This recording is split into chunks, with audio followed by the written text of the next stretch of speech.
I think Reconstruction is important because it was a pivotal moment in the development of American democracy. Coming after the Civil War, after the destruction of slavery, it was the first attempt to really create an interracial democracy in this country, to guarantee the basic rights of all Americans, regardless of race, to empower the former slaves, at least the men among them, by giving them the right to vote and hold office for the first time in the South. Reconstruction is also important because it raises fundamental issues about our society that are still being debated today as we speak.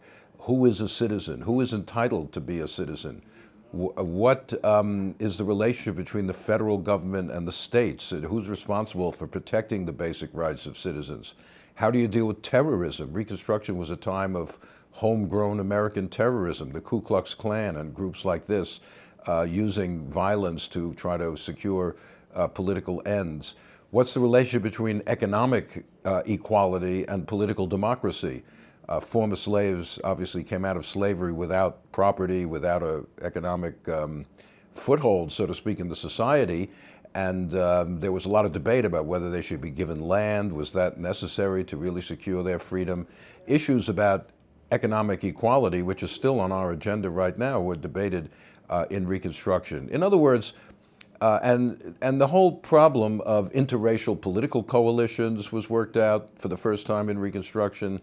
It was also a time of, really, you might say, the birth of the modern black community, of institutions like black schools in the South, black universities for the first time. The African American church really becomes a big, major institution in Reconstruction. So in many, many ways, Reconstruction set an agenda for both black and white, for race relations, which last all the way up to the present. The civil rights era of the 1960s was sometimes called the second Reconstruction, the second attempt of the nation to try to confront head-on this question of racial equality in the law, in politics, in society.